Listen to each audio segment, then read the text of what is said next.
खबरीलाल का नमस्कार। मैं आनंद शर्मा आप सभी का स्वागत करता हूं हमारे खास कार्यक्रम मुद्दे की बात जनता के साथ में।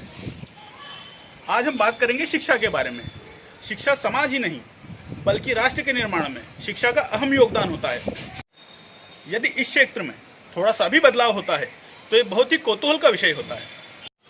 और हाल ही में केंद्र सरकार द्वारा इस क्षेत्र में काफी बड़ा बदलाव किया गया है। तो आइए हम जानते हैं इसी विषय पर सेंधवा के कुछ बुद्धिजीवियों की प्रतिक्रिया। एजुकेशन पॉलिसी 2020 शिक्षा के क्षेत्र में एक वैज्ञानिक प्रयोग है।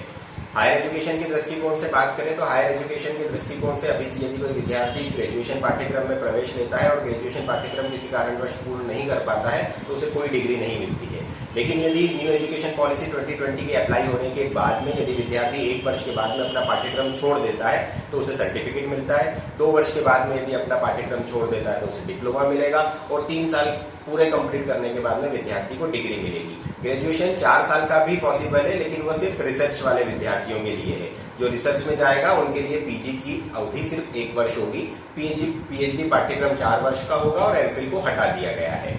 विषय की स्वायत्तता प्रदान की गई है और यह भी कहा गया है कि विद्यार्थी यदि अपनी रुचि के हिसाब से विषय का चयन कर सकता है। कहने का अर्थ यह है कि फिजिक्स वाला विद्यार्थी म्यूजिक भी ले सकता है या फिर रसायन शास्त्र वाला विद्यार्थी अपनी रुचि के हिसाब से और कोई सब्जेक्ट का चयन कर सकता है। स्कूल शिक्षा की बात करें तो 10+2 का पाठ्यक्रम चलता था, उसे हटाकर 5+3+3+4 का प्रोग्राम लागू किया गया है, जिसमें ये कहा गया है कि 9th क्लास से 9 to 12 4 वर्ष 9th क्लास से बच्चे को विषय का चयन करना है और वो विषय को भी लेकर वही स्वायत्तता दी गई है जो हायर एजुकेशन में नहीं थे।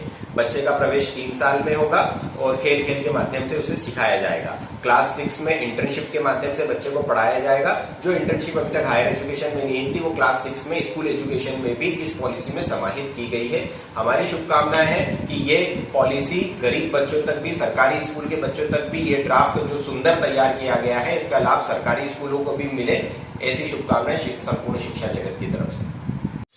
वर्तमान में जो शिक्षा नीति में सरकार द्वारा परिवर्तन किया गया है, मेरा ये व्यक्तिगत मानना है कि कोई भी शिक्षा या एजुकेशन किसी भी समाज या देश के भविष्य की नींव होती है। और जो लॉर्ड मैकाले के द्वारा पूर्व में भारतीय परिदृश्य के लिए शिक्षा नीति का निर्धारण किया गया था, काफ़ी समय से उसमें परिवर्तन की मांग समय समय पर सामाजिक संगठनों, अभिभावकों को एवं शिक्षाविदों द्वारा उठाई जाती रही है। और अभी जो सरकार ने एक साहसिक निर्णय लिया है, जो शिक्षा नीति में परिवर्तन किया गया है, उसके जो भी परिणाम होंगे उसके लिए हमें अभी थोड़ा इंतजार करना होगा, क्योंकि शिक्षा नीति के परिवर्तन के जो भी परिणाम होंगे वो दीर्घकालिक परिणाम है और उसके लिए हम सभी को इंतजार करना होगा।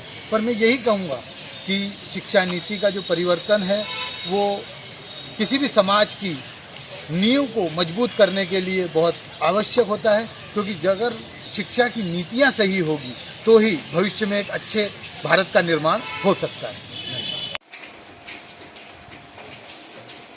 नई शिक्षा नीति के अंतर्गत लॉर्ड मैकाले की जो शिक्षा नीति थी, जो जिससे हमारा भारत विश्व गुरु की ओर अग्रसित था, क्योंकि उसको तहस नहस कर अपनी गुलामी परस्त शिक्षा नीति का अवदुबार किया।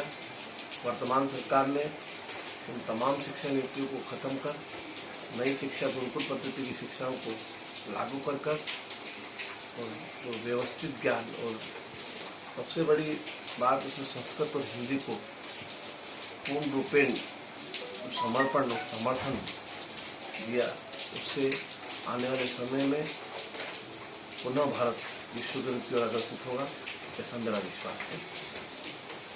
आप लोग और मैं सब मिलकर हम हिंदी और संस्कृत की एक अच्छी और विश्व की भाषा बनाने की कोशिश करें। मोदी जी के सार्थक प्रयास में आप सभी का सहयोग अवश्य भागी है।